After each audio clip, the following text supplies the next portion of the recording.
नमस्ते आतिफ जी, आपका स्वागत है। नमस्कार। आतिफ जी, मुस्लिम्स को हेट करना फैशन बन गया है आजकल। आपके इस पे क्या विचार है? देखिए ऐसा है कि नसीरुद्दीन शाह साहब आए दिन कोई ना कोई बयान देते रहते हैं।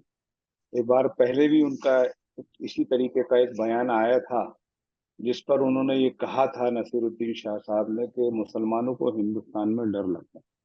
तब भी जी, मैंने उनसे ये बात कही थी कि मुसलमानों को हिंदुस्तान में डरने की कोई ज़रूरत नहीं है। हाँ, हर उस आदमी को ज़रूर डरना चाहिए, चाहे वो हिंदू हो या मुसलमान हो, जो भारत विरोधी मानसिकता रखता हो, भारत के विरोध में सोचता हो, उसको डरने की आवश्यकता है। और ये डर होना भी चाहिए। अगर पहले नहीं था, अब हो रहा है ये डर, तो हमको ये डर बहुत अच्छा लगता है। जो भारत विरोधी मानसिकता रखते हैं, उन सब में होना चाहिए, हिंदू हो या मुसलमान हो। इसको जातिगत उसमें मत तोलना चाहिए। दूसरी जी, बात ये जो नसीरुद्दीन शाह साहब ने जो रिसेंटली ये बयान दिया है, जैसे-जैसे चुनाव आते हैं, चुनाव के समय पर नसीरुद्दीन शाह साहब एक्टिव हो जाते हैं। वो ये भूल जाते हैं कि जिस देश में आप इस तरीके की बात कर रहे हैं कि इस देश के लोगों से आपको डर लग रहा है, उन्हीं देश के लोगों ने उनको सुपरस्टार बनाया है। उन्हीं जी, देश के लोगों ने उनकी फ़िल्में देख-देख कर आज इस लायक उनको बनाया है कि आज नसीरुद्दीन शाह जी की बात के ऊपर श्रेया अग्रवाल जी और आतिफ रशीद बैठकर डिबेट कर रहे हैं। वरना जी, ऐसे लाखों करोड़ों नसीरुद्दीन शाह यहाँ गलियों में घूम रहे हैं, जो पंचर बनाते हुए घूमते हैं और उनको कोई जानता नहीं है, पहचानता नहीं है। जी, बिल्कुल। नसीरुद्दीन शाह शाह साहब को 1-2 वाक़ये अगर किसी भी तरीके के, और वो दोनों पक्षों से होते हैं, ऐसा नहीं है कि सिर्फ़ हिंदुओं की तरफ से होते हैं, मुसलमानों की तरफ से भी होते हैं।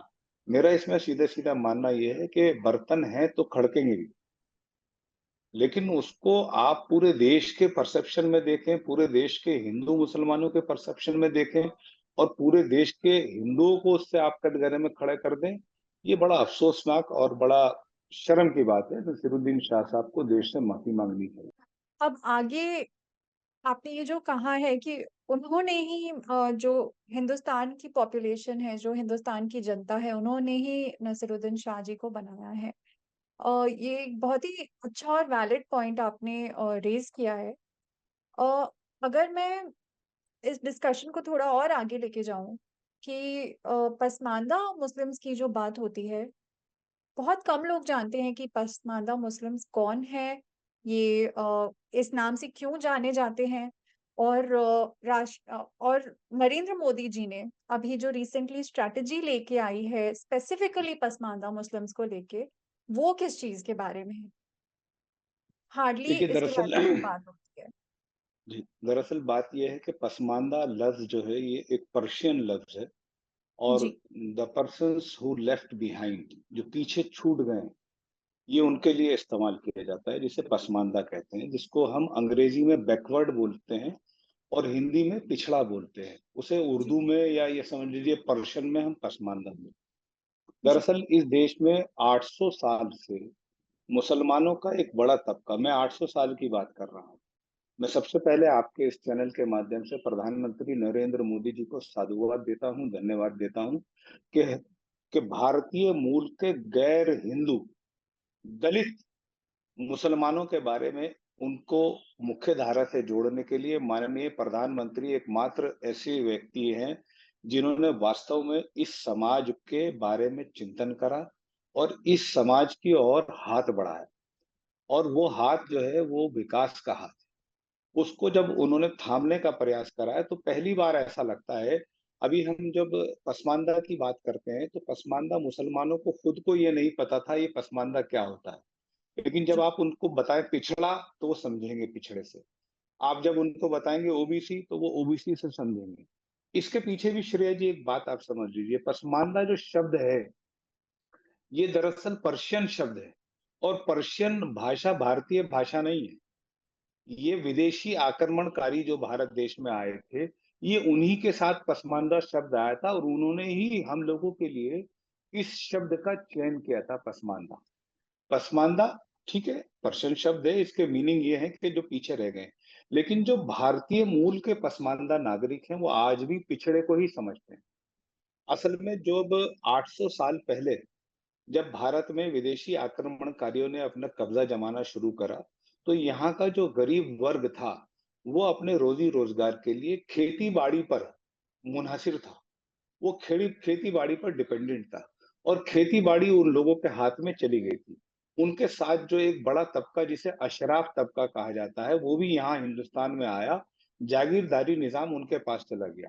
उनके पास काम करने के लिए हिंदुस्तान के गरीब हिंदुओं का तबका था। वो धीरे-धीरे उनके प्रभाव में आते-आते वो धीरे-धीरे वही गरीब हिंदू तबका, वो मुसलमान हो गया।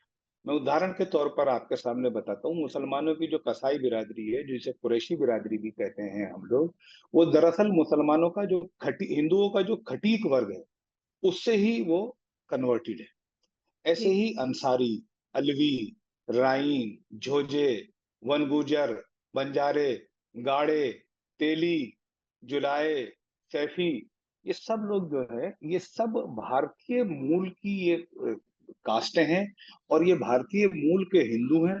हिंदुओं से ये कन्वर्ट होकर वो हो गए, लेकिन जब ये इस्लाम धर्म में दाखिल हो गए, उसके बावजूद भी इस्लाम धर्म में दाखिल होने के बाद भारत की जो अशराफ आबादी थी, अशराफ आबादी भी मैं आपको बताना चाहता हूँ, अशराफ यानी अपर कास्ट, शेख, सैयद, मुगल, पठान, वो जी, बाहर के लोगों के साथ जो यहाँ पर आए हिंदुस्तान में, वो केवल 20% आबादी थी।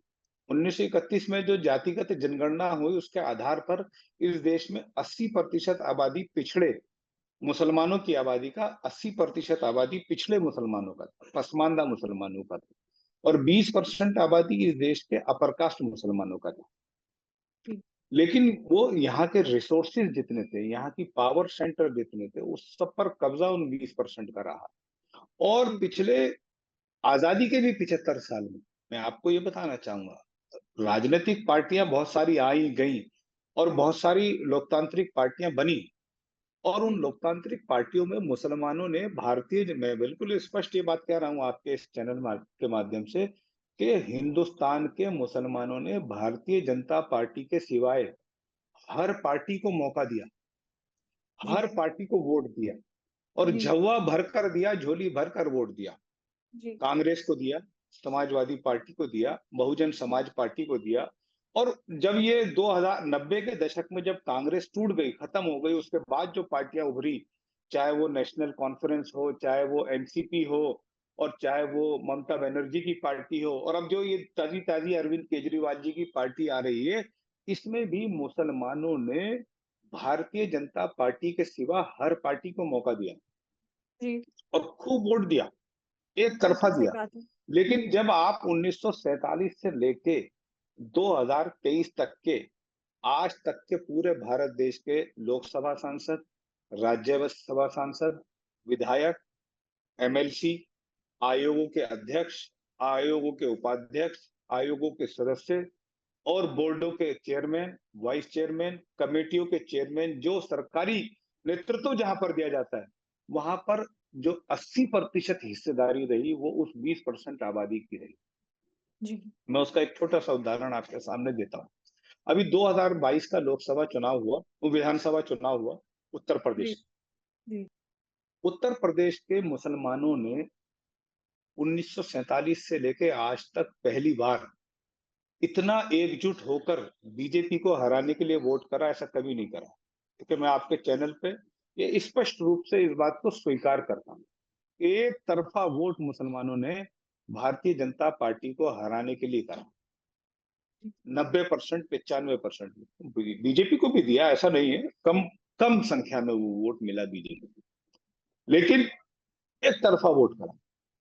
समाजवादी पार्टी सत्ता में नहीं आई, लेकिन समाजवादी पार्टी इस स्थिति में पहुंच गई कि समाजवादी पार्टी 3 राज्यसभा सांसद पहुंचे।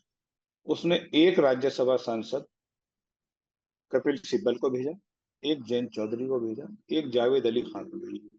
जावेद अली खान साहब उस कम्युनिटी से आते हैं जो देश की 15% आबादी का 20% आबादी का हिस्सा है, अपर कास्ट, अशराफ जिसे कहते हैं। अच्छा, अच्छा, ये अशराफ, पसमानदा, ये शब्द भी हमने नहीं दे रखे हैं, ये भी हमारे ही लोगों ने हमको शब्द दिया। अशराफ यानी अपर कास्ट, अरजाल, अरजाल यानी रजील, कमीन, छोटी जात, हमको छोटी हाँ जात जी, में बांटा गया।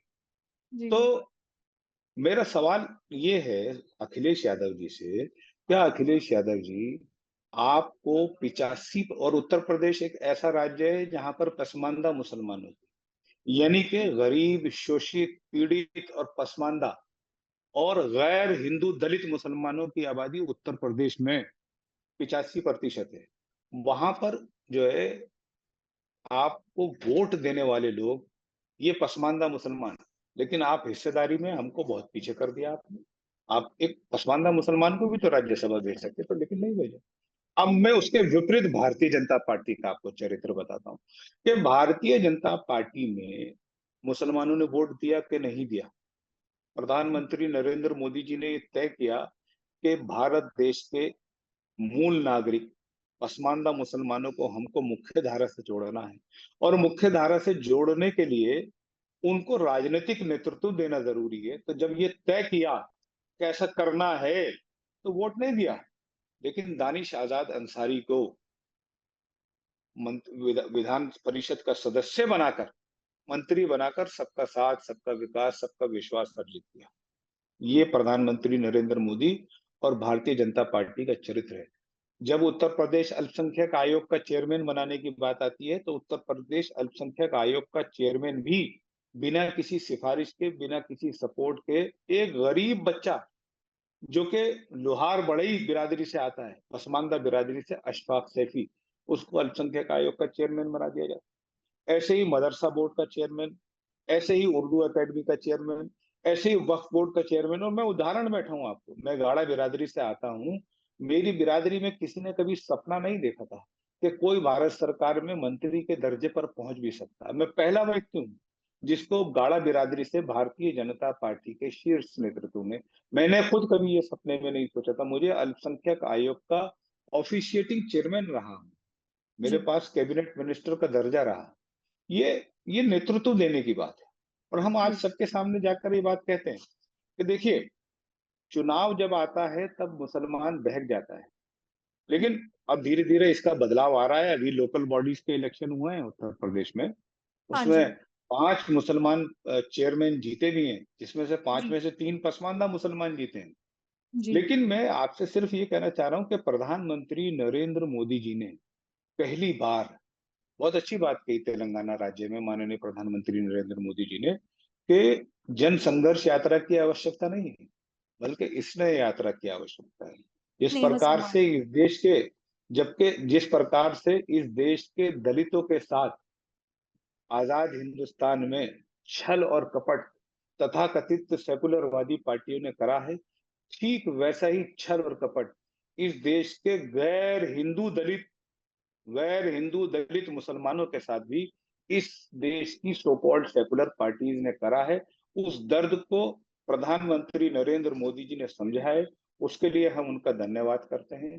तमाम पसमानदा मुसलमान आज इस बात के लिए समझ गया है कि ये जो छदम धर्म निरपेक्ष पार्टियां हैं, सो कॉल्ड सेकुलर पार्टीज है, उन्होंने पिछले 75 साल में बाबरी मस्जिद में, शाहबानों में, 3 तलाक में, हिंदू मुस्लिम में हमारे भविष्य को अटकाया, लटकाया और भटकाया है। जब जब चुनाव आता है तब तब बाबरी मस्जिद का जिन बाहर निकाल दिया जाता है, जब जब चुनाव आता है तब तब शाहबानों का जिन बाहर निकाल दिया जाता है, जब जब चुनाव आता है हिंदू मुसलमान का जिन बाहर निकाल दिया जाता है। आज राहुल गांधी ये कह रहे हैं विदेश में जाकर हाँ जी, मैं कि आ रही थी उस पे। हिंदुस्तान का मुसलमान असुरक्षित है? हाँ, आपने 9 साल में क्यों नहीं कहा भाई ये बात?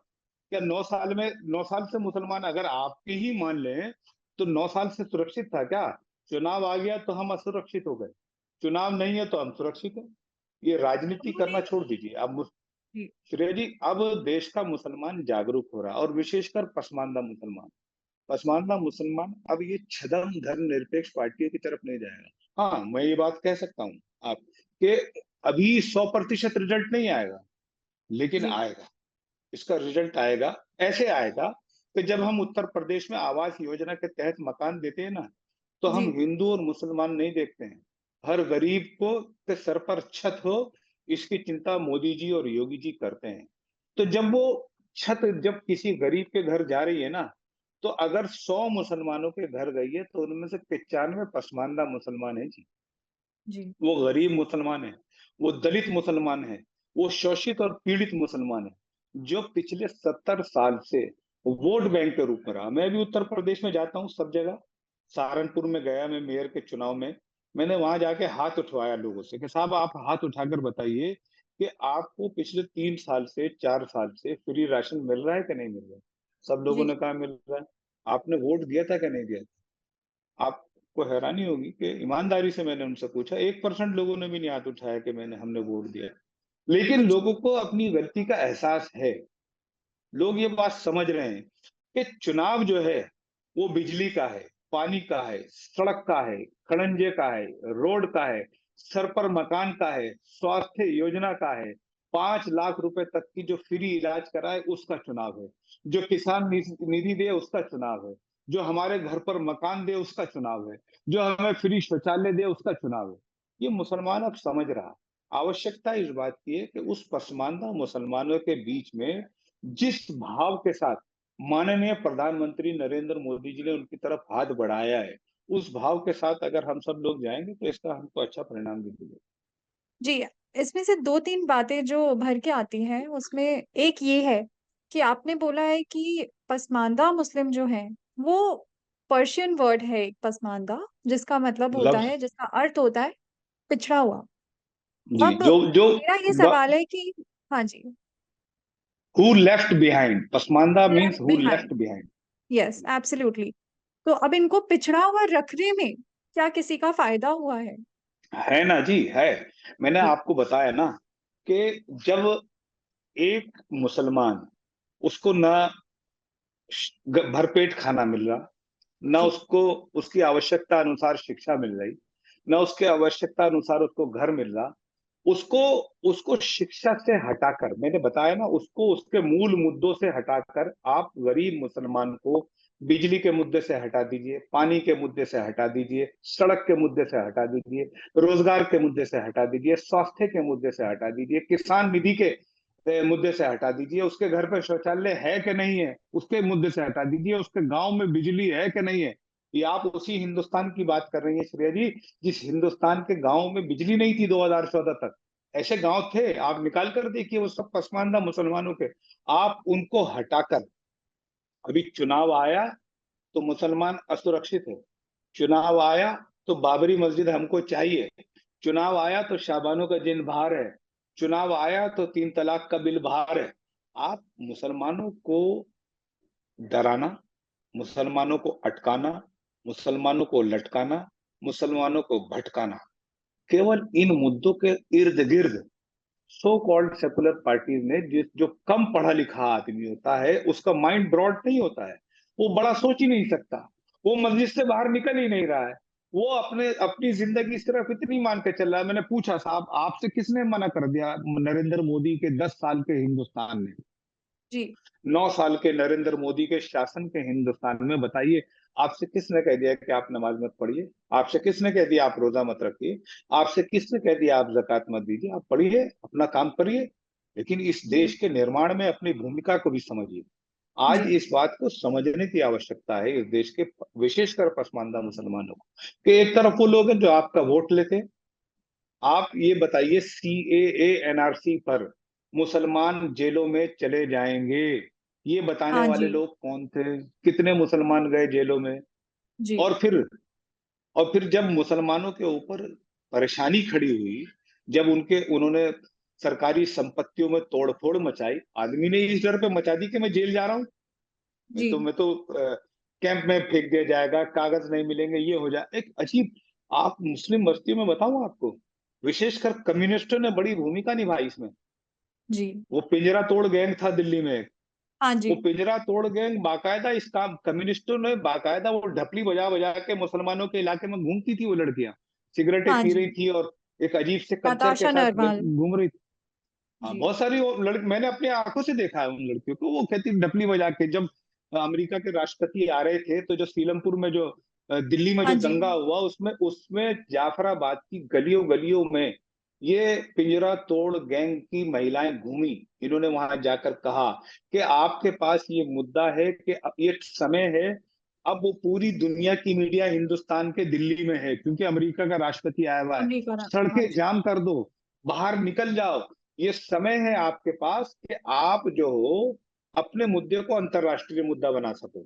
जी, और मुद्दा क्या था, हर मुसलमान औरत को, हर मुसलमान गरीब को, जो अशिक्षित लोग थे उनके घरों में जा जाके ढपली बजा बजा के कह रहे थे कि नरेंद्र मोदी जी ने आप लोगों के लिए एक वो ट्रांजिशन कैंप तक, उनकी वीडियो तक आ गई थी, वीडियो तक बना बना के डाल दी थी कि वो ऐसे कैंप बना दिए, उसमें लाखों करोड़ों लोगों को डाल दिया जाएगा, आप सबकी नागरिकता खत्म हो जाएगी। और पता नहीं एक अजीब सा एक उनके सामने चित्र पेश कर दिया गया, मुसलमान बाहर निकल गया, उसे लगा कि भाई हम तो चले जाएंगे। काफी आप अजीब बताइए। बात है आतिफ जी, क्योंकि अगर हम मैं देखते मैं हैं तो मैं जी। श्रेया जी कह रहा हूँ ना, सीए एनआरसी आज भी मौजूद है, बताइए हाँ ना जी। कौन से मुसलमान की नागरिकता चली गई। और जी। प्रधानमंत्री गृह मंत्री जी चिल्ला चिल्ला के कह रहे हैं, अमित शाह जी, मोदी जी बार बार कह रहे हैं कि भाई सीएए ये किसी की नागरिकता लेने का नहीं, देने का कानून है। देने का लेकिन कानून है। उन्होंने उन्होंने घर घर जाकर कहा कि आपकी नागरिकता चली जाएगी, आपकी नागरिकता चली जाएगी, डिटेंशन कैंप तैयार है। इसके जी। पीछे दिल्ली में केजरीवाल की टीम, कांग्रेस की टीम, कम्युनिस्टों की टीम, कम्युनिस्टों का एक बड़ी लॉबी जिसमें पिंजरा तोड़ गैंग, बहुत प्रभावी तरीके से उन्होंने काम करा देश भर के कोने कोने में जाकर, जी। उनको लाभ मिला इसको। और मैं आपके चैनल के माध्यम से एक बात कहता हूँ जी। कि वहां पर इस सारे मामले में मुझे तो ऐसा लगता है कि बाकायदा कोई एजेंसीज काम कर रही थी जो जी। इन लोगों को फंडिंग कर रही थी, पता नहीं कहाँ से। मैं यहाँ ओखला में रहता हूँ, गफार मंजिल में, जामिया नगर में रहता हूँ। यहाँ पर पता नहीं कहाँ से बहुत सारे वो लोग आ गए थे, कान में बाली पहने हुए, कुर्ता और जीन्स पहने हुए, वो कम्युनिस्ट टाइप की लड़कियां सिगरेट पी रही हैं, बॉय कट वाले उनके, कहाँ से आए हमने कभी नहीं देखा था। उस दौर में अचानक आ गए थे, 10-10 20-20 लड़कियां रात को 3-3 बजे घूम रही, 4 बजे जामिया में प्रोटेस्ट चल रहा है, शाहीन बाग में प्रोटेस्ट चल रहा है। पूछो किसी से, जाके समझाओ साहब आपकी नागरिकता जाने का नहीं, ये कानून, ये तो पाकिस्तान हिंदुओं की। में, बांग्लादेश में, अफगानिस्तान में जिस तरीके से आप खुद को यहाँ माइनॉरिटी बता रहे हो, वहां की जो माइनॉरिटी है, वहां की भी वो माइनॉरिटी जो वहां पर दबी हुई शोषित है, है, पीड़ित है। शोषित है, पीड़ित है, जो अपने उनको धर्म की नागरिकता आज देने का हिंदुस्तान, कानून है। उनको जी। नागरिकता देने का कानून है, लेकिन किसी की बिल्कुल। समझ में नहीं आया। आज बिल्कुल। इतने साल हो गए सीए का कानून बने हुए, पूछिए जी। ना आप 4 साल हो किसकी गए। नागरिकता गई। तो ये ऐसे लोगों ने जानबूझकर मॉडर्न एजुकेशन की तरफ मुसलमान ना बढ़ सके, उसका माइंड ब्रॉड ना हो सके, इसके पीछे उनका बड़ा हाथ रहा है। वो चाहते हैं कि ये लोग अटकते रहें, लटकते रहें, भटकते रहें। मैंने कांग्रेसियों के मुंह से, मैं आपको सच बात बता रहा हूँ, ये बात श्रेया अग्रवाल जी जी। आपके चैनल पे बता रहा हूँ, कांग्रेसियों के मुंह से, और अब बाद में ये दिल्ली में जो बैठे हुए हैं ना, ऑर्गेनाइज नक्सल्स, जी। इनके बड़े नेताओं के मुंह से सुना है कि मुसलमानों को भाजपा का डंडा दिखाओ, कांग्रेस का और आम आदमी पार्टी का झंडा थमाओ। जी। भाजपा का डंडा दिखाओ और कांग्रेस आम का और आदमी आम पार्टी आदमी को। जी। पार्टी का झंडा थमाओ। ये इन लोगों की मानसिकता है, ये इन लोगों की सोच है। तो आज धीरे धीरे मुसलमान इस बात को समझने लगा है, और मुसलमानों का भी गरीब तबका जो पसमानदा है, वो इस बात को समझने लगा है कि हमारी जड़ें, हमारा मूल जो है वो भारतीय है, हमें भारतीयों के साथ मिलजुल कर रहना है। और हमारे मुद्दे वो नहीं है जो हमको बताए जाते हैं। जी। हमारे मुद्दे तो हमारा रोजगार है, हमारी शिक्षा है, हमारा स्वास्थ्य है। 5 लाख रुपए तक का फ्री इलाज प्रधानमंत्री नरेंद्र मोदी जी आयुष्मान योजना के तहत कर रहे हैं। श्रेय जी, मुझे जी। बताइए, अगर एक भी पूरे हिंदुस्तान में एक मुसलमान आकर आपसे ये बात कह दे कि मुझे इस योजना का लाभ इसलिए नहीं मिला कि मैं मुसलमान हूं, तो मैं राजनीतिक संन्यास ले लूंगा, आपके सामने ये कह रहा हूं। लेकिन ऐसा कोई मिलेगा नहीं।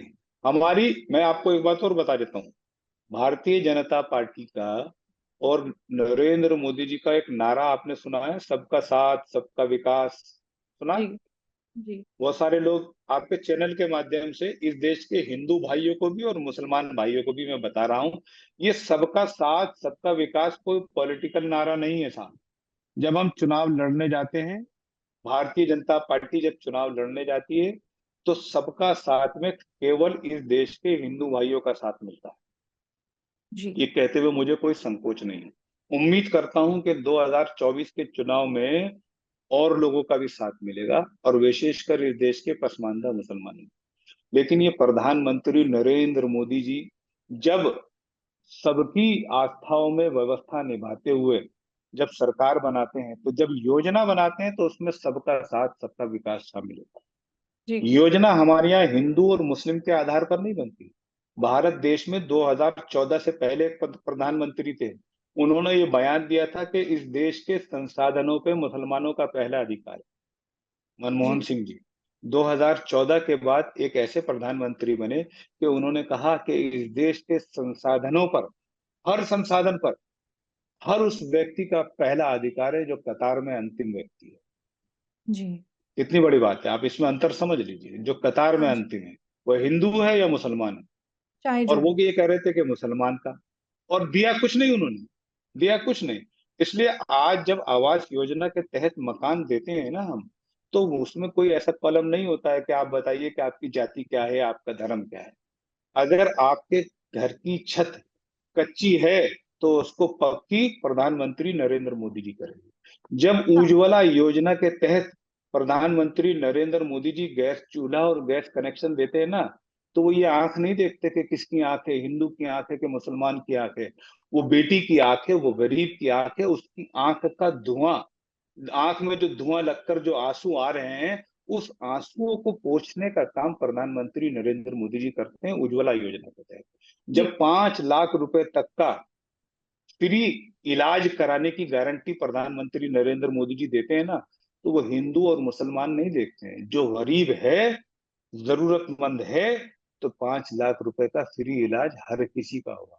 और मुझे ये कहने में कोई संकोच नहीं है कि इस 75 साल के हिंदुस्तान में 60 साल कांग्रेस की हुकूमत रही। उस 60 साल की कांग्रेस की हुकूमत ने हमारी स्थिति बद से बदतर कर दी। इसलिए जी। प्रधानमंत्री जब ये योजनाएं निकालते हैं कि कतार में खड़े हुए अंतिम व्यक्ति का उदय ही हमारा लक्ष्य है, तो उसके लाभार्थी सबसे ज्यादा मुसलमान और मुसलमानों में पसमानदा मुसलमान होते हैं। हमको ये जी, कुछ समझने की लोगों का आवश्यकता आतिफ जी, जैसे कुछ लोगों का ये मानना है कि ये जो पसमानदा मुस्लिम वाला जो ये जो नया एक या ऐसा एक कॉन्सेप्ट लाया गया है जो पहले लोग नहीं जानते थे कि ये मुस्लिम्स एज अ समुदाय को उनको और बांट देगा। इस पे आप क्या क्या कहना है? आपकी क्या राय है इस पे? है। देखिए ऐसा है, ये एक बात मैं आपको एक बात बताता हूँ। जिन लोगों को 70 साल से 75 साल से, अभी जो यूपी के नगर निकाय चुनाव हुए हैं ना, उसके बाद से और ज्यादा प्रॉब्लम हो गई है। जी। हाँ जी, अभी बिल्कुल, सहारनपुर उसकी के भी हम मेयर ने, चर्चा करने वाले हैं। जी। सहारनपुर के मेयर के प्रत्याशी ने, और इवन देवबंद नगर पालिका भारतीय जनता पार्टी जीती है, और वहां से ठाकुर ब्रजेश सिंह जी विधायक भी हैं, मंत्री हैं। उनका बयान मैंने पढ़ा, उन्होंने कहा कि इस देश के देवबंद के पसमानदा मुसलमानों ने भारतीय जनता पार्टी को वोट देकर प्रधानमंत्री नरेंद्र मोदी जी के हाथ को मजबूत करा। वहां के जी। भाजपा के मेयर जो जीते, उन्होंने भी कहा कि मुझे 18,000 से अधिक पसमानदा मुसलमान वोट मिले हैं। जी। देखिए असल बात क्या है कि कुछ राजनीतिक पार्टियां जी। जो मुसलमानों के नाम का छलावा करती है, जो टोपी ओढ़ के और रुमाल डाल के और खजूर खा के केवल इतने को ही मुसलमानों का भला समझने वाली जो पार्टियां हैं, वो 70 साल से मुसलमानों का वोट लेते आ रहे हैं। वो जी। मुसलमानों को ये मान के चले, मैंने कहा ना कि भाजपा का डंडा दिखाओ और कांग्रेस का और सपा का, बसपा का, आम आदमी पार्टी का झंडा थमाओ। ये उनकी मानसिकता है। उनके यहाँ कोई योजना नहीं है, उनके लिए कोई प्लानिंग नहीं है। उनको लगता है ये तो हमारा वोट बैंक है। बेसिकली वो आप कह रहे हो मुसलमान, कि ये राजनीतिक बटाव है, मतलब मैं राजनीतिक बता रहा हूँ ना, मैं वो हाँ ही जी। बता रहा हूँ। उनको क्या लगता है कि जिस सीट पे 10,000 मुसलमान वोट है, तो उत्तर प्रदेश में समाजवादी पार्टी ये मान के चलती है कि हमारी गिनती तो 10,000 से शुरू होगी, जी। और भारतीय जनता पार्टी 0 से शुरू करेगी। अब मुसलमान इतना बेवकूफ नहीं रहा, उनको ये समझने की आवश्यकता है कि उनको जो डर लग रहा है, उनको डर यही लग रहा है कि ये जिनको हमने 70 साल से बीजेपी का खौफ दिखाकर अपना गुलाम बना रखा था, इन गुलामों ने जंजीरें कैसे तोड़ दी। तो इसलिए अब जी। उनसे ये बात कही जा रही है कि साहब आइए, तो मुसलमानों के बीच में डिवीजन करा जा रहा है। भाई डिवीजन कैसे करा जा रहा है? मैं आतिफ रशीद गाड़ा हूँ, आज से थोड़ी ही हूँ, बहुत पहले से गाड़ा हूँ। मैं जी। पहले से पसमानदा हूँ। और एक और बात बताता हूँ आपको, या खाली सी इसकी बात मत करो, मुसलमानों में सैकड़ों बिरादरियां हैं, ऑलरेडी हैं, पहले से ही हैं। अब उन हाँ। बिरादरियों में जो पसमानदा बिरादरियां हैं, और जी। ये आज से नहीं है, तो 800 जी। सालों से है बिरादरी निजाम। जी। उस बिरादरी निजाम में आज मैं किसी भी बड़ी बिरादरी की लड़की से अपनी शादी नहीं कर सकता हूँ, मेरे घर में नहीं आ सकती है। क्यों नहीं आ जी। सकती है? आप देवबंद में ही चले जाइए, मैं देवबंद का एक उदाहरण दे देता हूँ, सहारनपुर का दे देता हूँ। आप बिहार में चले जाइए, उत्तर प्रदेश में चले जाइए, आजमगढ़ में चले जाइए, तीरगरों की मस्जिद अलग होगी, कुरैशियों की मस्जिद अलग होगी, इनके जी, कब्रिस्तान अलग होंगे। क्यों होंगे जी, भाई? आप कब्रिस्तान तो कुरैशियों का अलग, राइन का अलग, अलवियों का अलग, सैयदों का अलग, खां साहबों का अलग, है जी। मस्जिद कुरैशियों की अलग, पठानों की अलग, सैयदों की अलग, और गाड़ों की अलग, तीरगरों की मस्जिद अलग, कुम्हारों की मस्जिद अलग, है ना जी, अलवियों की मस्जिद अलग, कब्रिस्तान भी अलग। इवन बहुत सारी जगह तो मोहल्ले भी अलग अलग है। आप यूपी में जाइए, बिहार में जाइए, कुरैशियों के बेचारों के मोहल्ले ही अलग कर रखे जी, हैं। तो आपने 1947 से नहीं, 800 साल से मुसलमानों के मोहल्ले अलग कर रखे हैं। आपने 800 सालों से मुसलमानों के कब्रिस्तान अलग कर रखे हैं। आपने 800 साल से मुसलमानों की मस्जिदें अलग कर रखी हैं। आपने 800 साल से मुसलमानों की बिरादरियां अलग अलग कर रखी हैं। उसके बाद आज अगर भारतीय जनता पार्टी उन पसमानदा बिरादरियों से ये अपील कर रही है, आइए मुख्य धारा में जुड़िए, तो ये डिवीजन कौन सा नया हो गया क्या? जी। ये कौन कहाँ से डिवीजन हो गया, पहले मुझे ये बता दीजिए।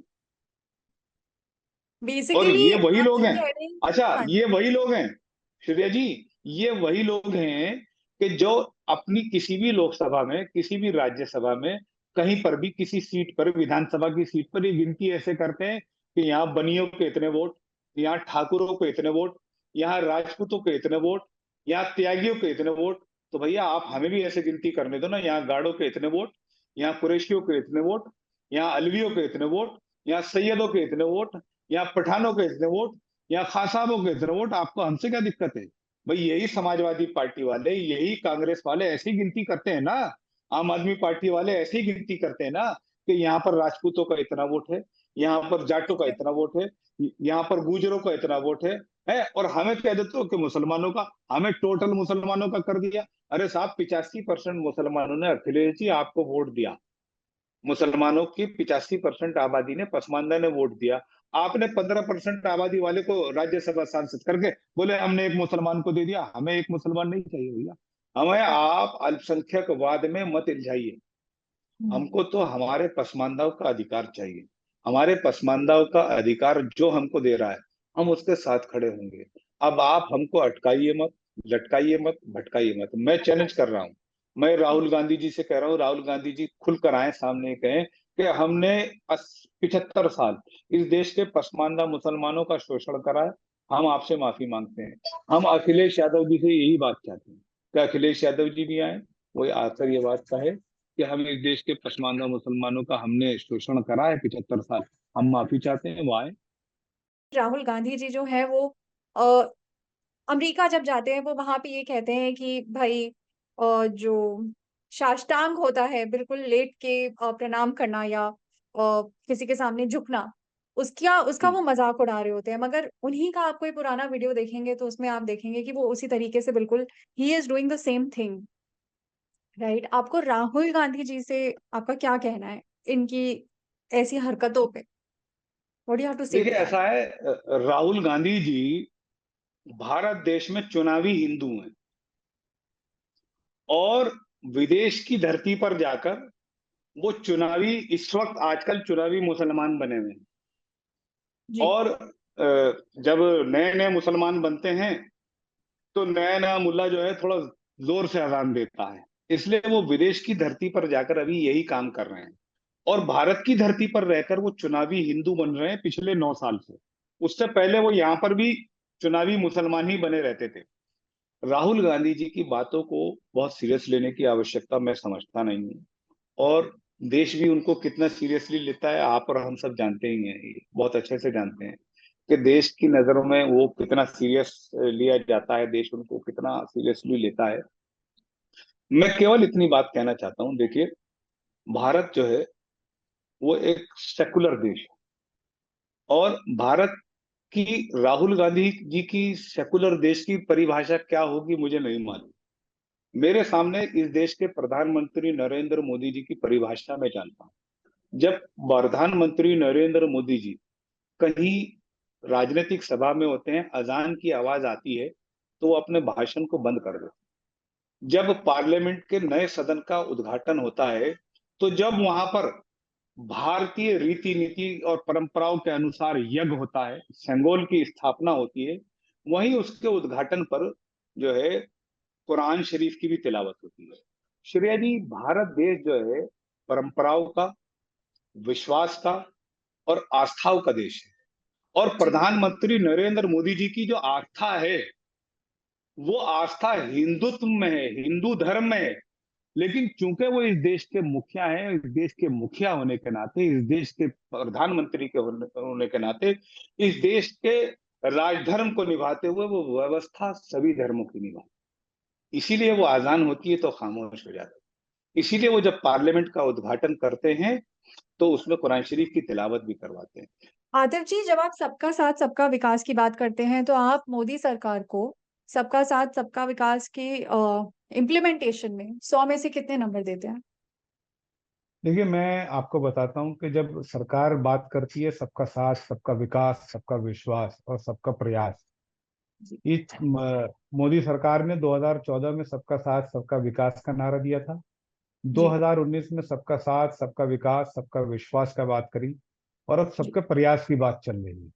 जी। दरअसल मैं आपको इसको खुल कर समझाना चाहता हूँ। सबका साथ और सबका विकास वो होता है जब सरकार कोई भी योजना बनाती है तो उस योजना में सबका साथ और सबका विकास शामिल होता है।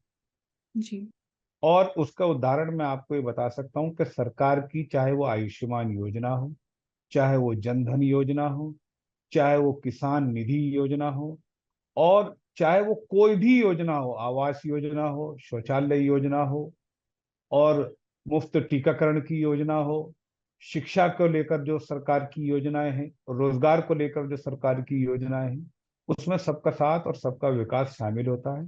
कतार में खड़ा हुआ अंतिम व्यक्ति, वो गरीब होना उसका, अगर वो गरीब है तो वो चाहे हिंदू है या मुसलमान है, सिख है या ईसाई है, उसको उसकी बराबर की हिस्सेदारी मिलेगी उसकी आबादी के हिसाब जी, से। आपने भी सरकार बता सबका दिया। साथ सबका विकास में पूर्ण रूप से कामयाब है। और तो जब आप कितने सबके नंबर विश्वास देते हैं की मोदी बात आती है, सरकार को? 100 में से 100 नंबर देता हूँ। 100 में से 100 नंबर। आप समझ लीजिए। मैंने कहा, मैं आपके चैनल के माध्यम से एक योजना भारत सरकार की या भारतीय जनता पार्टी के राज्य सरकारों की ऐसी आप मुझे बता दीजिए जो किसी भी धर्म के लिए निकाली गई। धार्मिक आधार पर हमारी कोई भी योजना नहीं है, बल्कि आर्थिक आधार पर, गरीबी के आधार पर। आज आज फ्री राशन जो पूरे देश भर में मिल रहा है, वो फ्री राशन किसी की जाति और धर्म पूछ कर नहीं मिलता है। जिस गरीब के घर में, जो बीपीएल जी रहा है अपनी जिंदगी, जिस गरीब के घर में राशन नहीं है, उस घर तक जी। राशन प्रधानमंत्री नरेंद्र मोदी जी पहुंचा रहे हैं। तो मैं कैसे ये बात कह सकता हूं कि नंबर कम हो रहे हैं? नंबर पूरे हैं। प्रधानमंत्री नरेंद्र मोदी जी अपने लक्ष्य के प्रति समर्पित हैं। उसके बाद जब तीसरी बात आती है सबका साथ सबका विकास और सबका विश्वास, ये बहुत गहरी बात कह रहा हूं।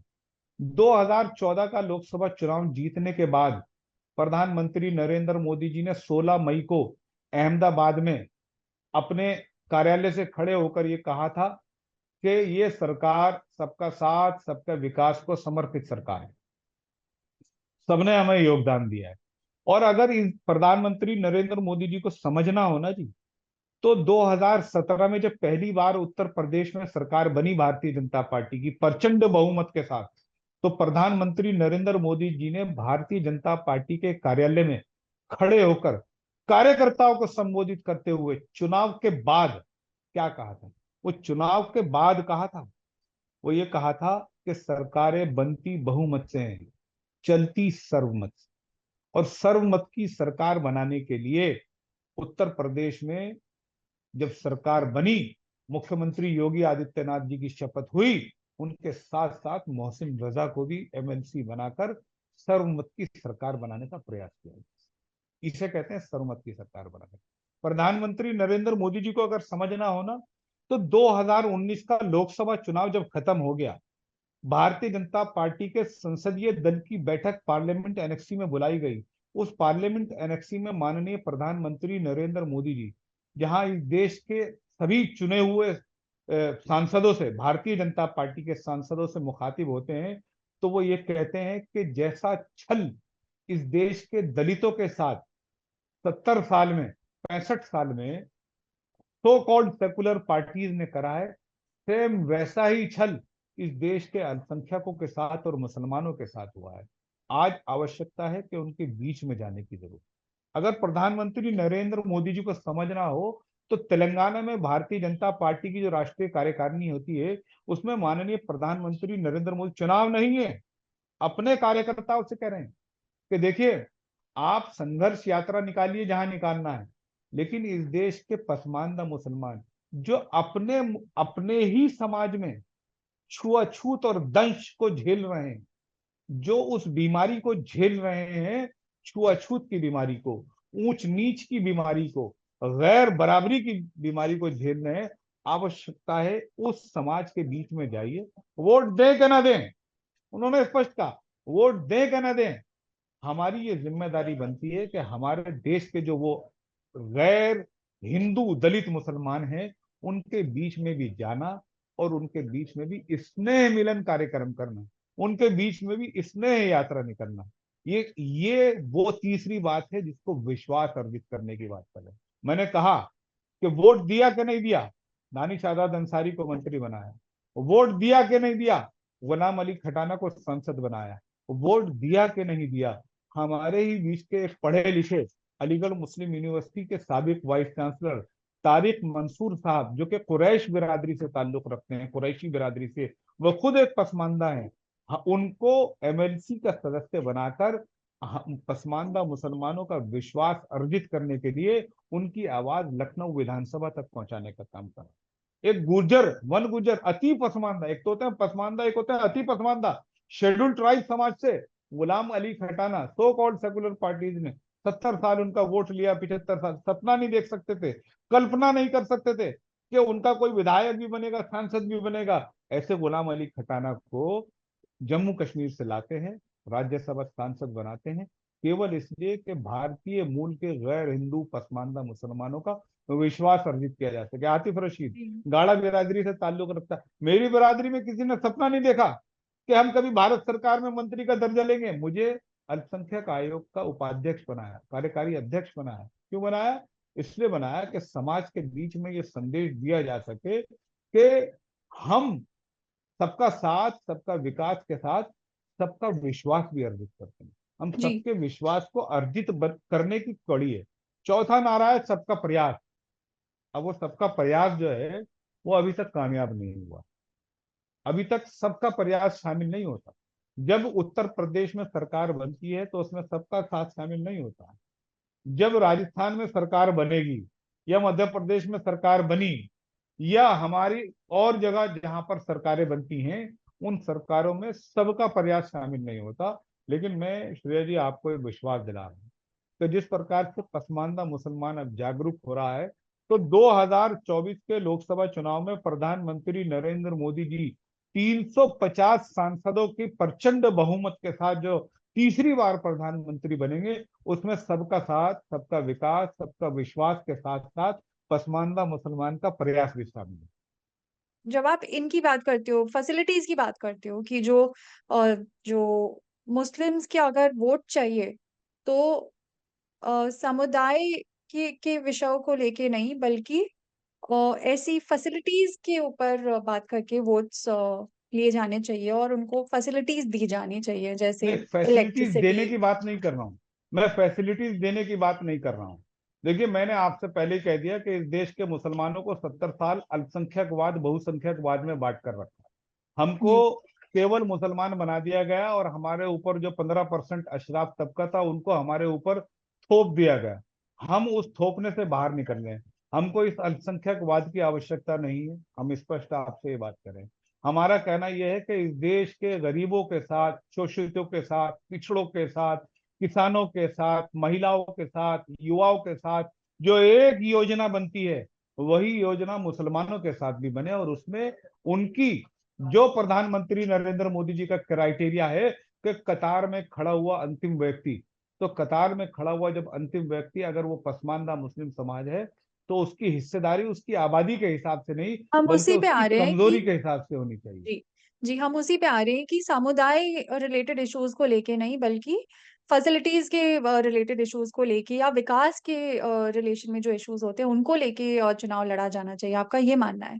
तो मगर इसी इसी लाइन ऑफ थॉट पे जब कर्नाटक में कांग्रेस और मध्य प्रदेश में भी अब जब वो फ्रीबीज ऑफर करते हैं, तो आपका फ्रीबीज पे क्या राय है? आपकी उस पे क्या राय है? क्या फ्रीबीज देना दे- वैलिड है? देखिए मेरा फ्रीबीज के सीधा थ्रू भी सीधा सा वो मानना ये अमेनिटीज ही है। ऑफर कर रहे हैं ना? जी। देखिए मेरा सीधा सीधा सा मानना ये है कि जी। कुछ जरूरतें ऐसी हैं, बिजली, पानी, सड़क, रोजगार, स्वास्थ्य, जी। किसान सम्मान निधि, ये एक ऐसे मुद्दे हैं जो पिछले 75 साल से कांग्रेस ये नारे देती आई है कि हम आएंगे तो गरीबी मिटाएंगे, हम आएंगे तो किसान का सम्मान बढ़ाएंगे, हम आएंगे तो युवाओं को रोजगार देंगे। लेकिन पिछले 75 साल में इस दिशा में कुछ हुआ नहीं।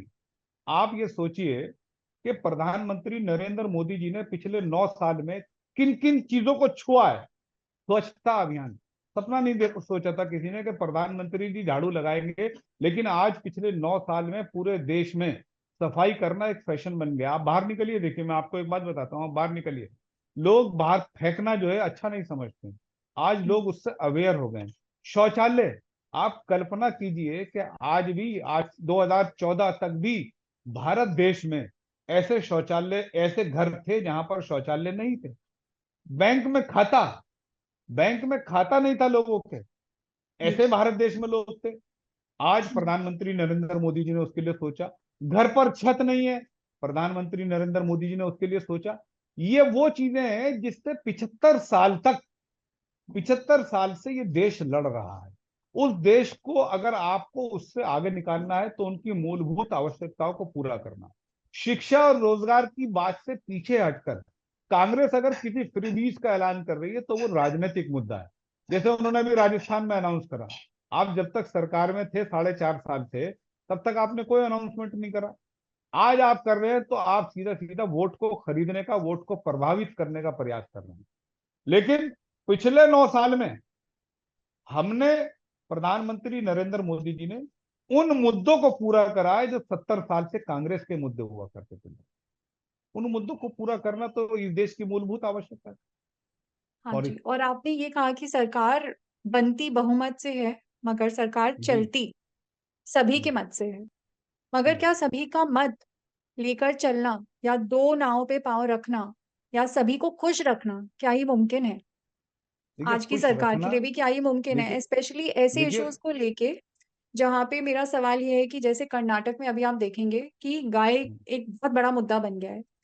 जो हम्म, इंडियन नेशनल कांग्रेस की गवर्नमेंट है, सरकार ने, सिद्धरामैया जी ने आते ही सबसे पहले उनके एनिमल हस्बेंड्री डिपार्टमेंट के मिनिस्टर ने भी और सिद्धरामैया जी ने भी इस इशू को रेज किया है कि जो अगर बैल और भैंस कट सकते हैं तो गाय क्यों नहीं? अब ऐसे इश्यूज पे भारतीय जनता पार्टी का क्या स्टैंड रहेगा? देखिए भारतीय जनता पार्टी का सीधा सीधा स्टैंड, जी। आस्थाएं किसी की भी हो उसके साथ खिलवाड़ नहीं होने दिया जाएगा, किसी कीमत पर नहीं होने दिया जाएगा। जी। और भारत के करोड़ों हिंदुओं की गौ माता में आस्था है। मैं स्पष्ट रूप से ये बात कहता हूं कि कांग्रेस जो है आग से खेलने की कोशिश ना करे। गौ माता में लोगों का विश्वास है, आस्था है। आप इस देश के हिंदुओं की आस्था के साथ खिलवाड़ नहीं कर सकते और ना आपको करने दिया जाए। उन्होंने सबसे पहले आते ही इस इशू को रेज किया है, विच इज वेरी स्ट्रेंज, क्योंकि भारतीय जनता पार्टी की जब वहां पे सरकार थी तो उन्होंने इस तरह का कोई, इनफैक्ट उन्होंने जो काउ स्लॉटर के अगेंस्ट जो लॉ था उसको और स्ट्रिक्ट ही बनाया था, उसको और लीनियंट नहीं देखिए बनाया मैंने था। मैंने आपसे पहले ये बात कहा कि राहुल गांधी जी भारत देश में जो है चुनावी हिंदू हैं, और विदेश में जाकर वो चुनावी मुसलमान हैं। ठीक है ना जी। आजकल उनका जो है स्टैंड कोई क्लियर नहीं है किसी पर। मैं चैलेंज कर रहा हूँ उनको कि उनके अंदर अगर हिम्मत है, उनके अंदर अगर दम है, तो कर्नाटका में काव की, गौ माता को, उसका कत्लेआम होने पर उसकी परमिशन देकर दिखलाएं। मैं चैलेंज कर रहा हूँ और आपके इस माध्यम जी, से। और इसी में एक और पॉइंट जो ऐड करना बहुत ही ज्यादा जरूरी है कि ये वही इंडियन नेशनल कांग्रेस है जिसकी आज से बहुत सालों पहले, डेकेड्स अगो, इनकी जो पार्टी का सिंबल था वो एक गाय और गाय का बछड़ा था। और आज वही देखिए नेशनल वो कांग्रेस पार्टी के जो चीफ मिनिस्टर हैं कर्नाटक स्टेट की, वो बात कर रहे हैं गाय को काटने की। देखिए ऐसा है, ये वही कांग्रेसी लोग हैं जो चुनाव के समय पर धार्मिक मुखौटा ओढ़ के उन्होंने कर्नाटका के हिंदुओं को वर्गलाने की कोशिश करी है। ये सेम जी। वही काम हुआ है कर्नाटका में जो इस देश के मुसलमानों के साथ 70 साल से 75 साल से वो कर रहे थे, अटकाने का, लटकाने का और भटकाने का। आज कर्नाटका का हिंदू जरूर इस बात के लिए अफसोस, देखिए हिंदू किसी भी राज्य का हो, दिल्ली का हो कि उत्तर प्रदेश का हो, चाहे कर्नाटका का हो, चाहे केरला का हो, हर हिंदू की आस्था गौ माता में। हर हिंदू गौ माता को पूजनीय मानता है। तो जो उनके लिए पूजनीय है, उस गौ माता के कत्ल की अगर ये बात कांग्रेस के मुख्यमंत्री कर रहे हैं तो ये निंदनीय है और शर्मनाक है। मैं उनको चैलेंज कर रहा हूँ, उत्तर कर्नाटका के मुख्यमंत्री जी को, सिद्धारमैया जी, फिर कर्नाटका के मुख्यमंत्री जी, आप हिंदुओं के आस्था का जो केंद्र बिंदु है गौ माता, उसके साथ खिलवाड़ मत कीजिए। ये एक प्रकार से आग से खेलने जैसा है। पूरे देश में इसकी आग लगेगी, इस चिंगारी से जो आग फैलेगी पूरे देश में, वो उस आग में कांग्रेस नेस्ता नाबूद हो जाएगी। आपके अंदर अगर हिम्मत है तो आप इस आग से खेल कर देखिए। जी। और एक आखिरी सवाल जो मैं आपसे पूछना चाहती हूँ कि अंतर्राष्ट्रीय लेवल पे भी ये देखा जाता है कि जो थोड़े वेल ऑफ मुस्लिम नेशंस हैं, जैसे आप सऊदी अरब ले लीजिए या आप कतार ले लीजिए, वहाँ पे जो इश्यूज हैं उनको लिबरलाइज किया जा रहा है ना? जैसे जी किसी भी चीज पे जो उनका स्टैंड है उसको लिबरलाइज किया जा रहा है, जबकि वो जी एक तरह से माने जाते हैं कि वो कट्टर मुस्लिम नेशंस हैं। जी जी जैसे एलजीबीटीक्यू पे भी अभी उनका एक जी रीसेंट जी डिसीजन आया है। मगर जी जो ऐसे जो थोड़े पिछड़े हुए मुस्लिम नेशंस हैं, जैसे आप पाकिस्तान ले लीजिए या आप अफगानिस्तान ले लीजिए, उनको पिछड़ा हुआ एक्टिवली रखा जाता है।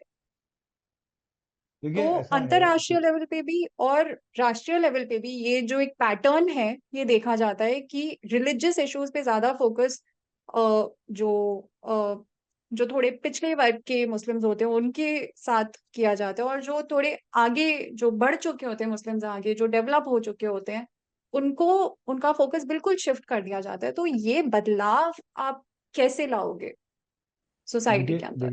देखिए श्रेया जी, जैसे अभी प्रधानमंत्री नरेंद्र मोदी जी ने एक 3 तलाक पर प्रतिबंध लगाने का कानून लाया। मैं जी। आपको ये बता रहा हूँ कि जितने भी इस्लामिक कंट्रीज हैं सब में पहले से 3 तलाक पर प्रतिबंध, लेकिन इस जी। देश की सो कॉल्ड सेक्युलर पार्टीज ने यहाँ पर उसको इस तरीके से पेश करने की कोशिश की गई कि गोया कि ये मुसलमानों का पता नहीं कितना बड़ा धार्मिक मामला को खड़ा किया जा रहा है।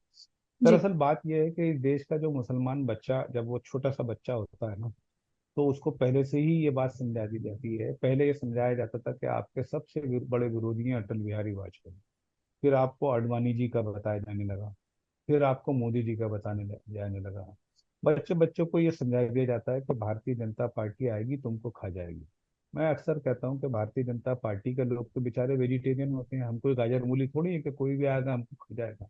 इंसान जी। है। सीएम और पीएम से डराने का काम, और वो भी भाजपा के सीएम और पीएम से डराने का काम ये किया जाता रहा। जी। और अगर ये मुस्लिम कौम, विशेषकर पसमानदा मुस्लिम कौम, मैं पूरी दुनिया की बात कर रहा हूँ बाप से, अगर ये पढ़ लिख जाएगी तो इन दकियानूसी बातों की तरफ सोचना वो बंद कर देगी। वो अपने बच्चों के मुस्तकबिल की तरफ आगे बढ़े। और अगर वो ऐसा सोचने लगेगी तो बहुत सारे लोग अंतर्राष्ट्रीय स्तर पर भी और हमारे भारत के स्तर पर भी बहुत सारे लोग ऐसे हैं जिनकी जो राजनीतिक रोटियां हैं वो बंद हो जाएंगी।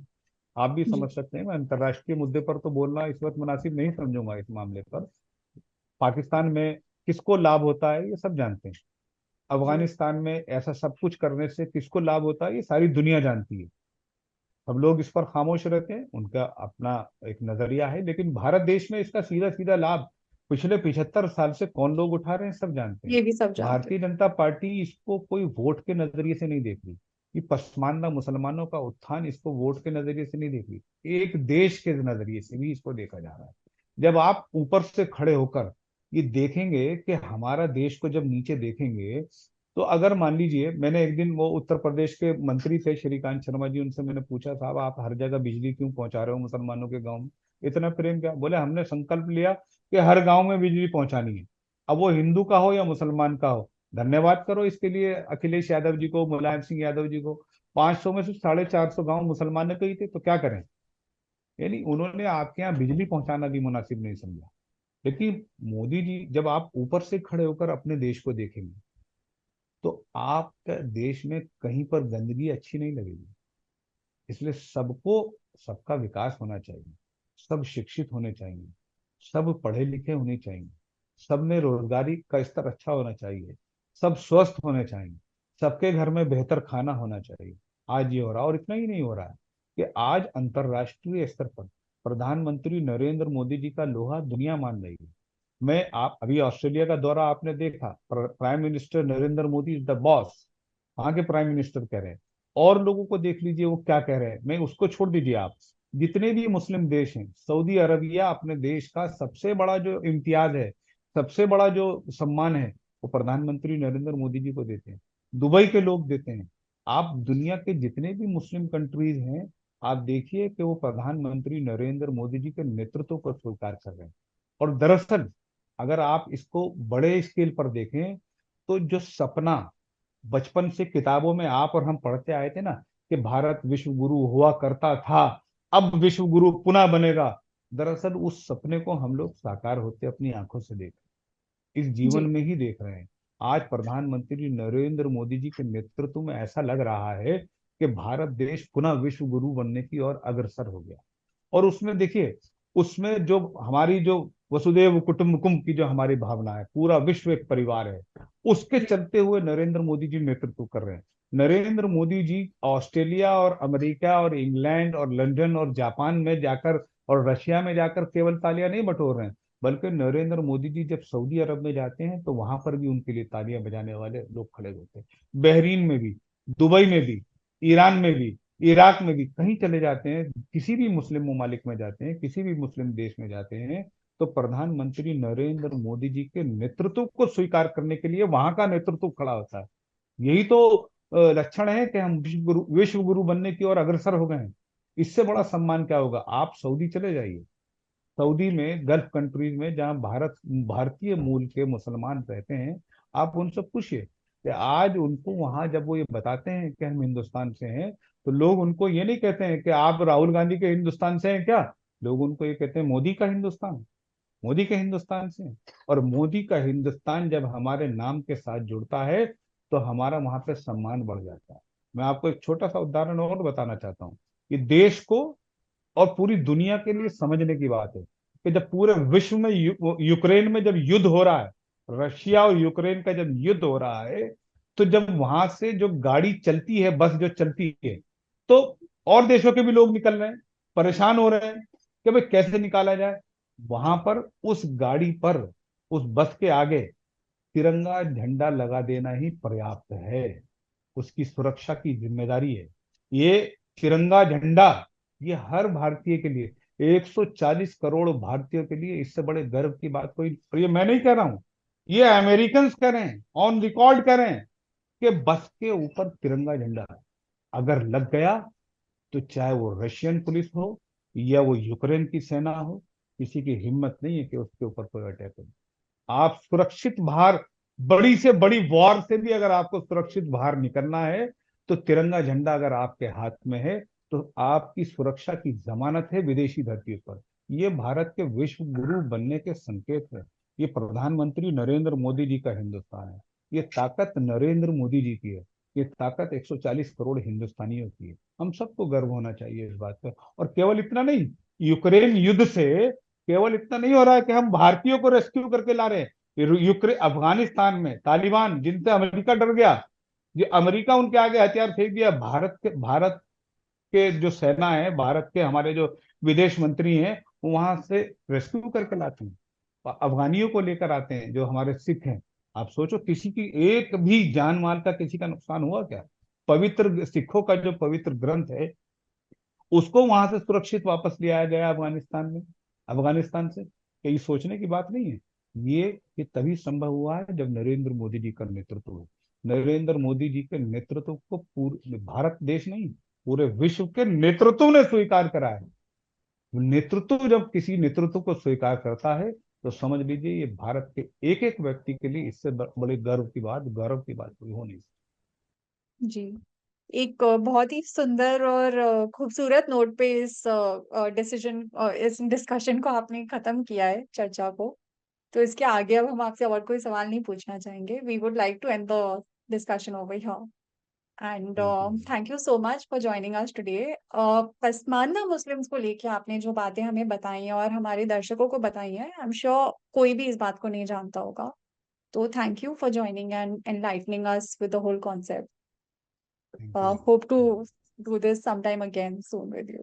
Thank you. Hmm. Thank you very much. Thank you Sridevi ji, नमस्कार। बहुत अच्छा लगा आपसे बात करके। Thank you very much. नमस्ते।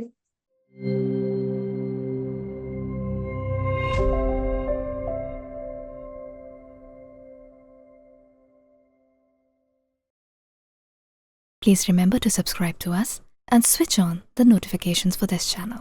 For our other social media links, more content, and to support our work, please visit citti.net. Dhanyavad. Namaskar.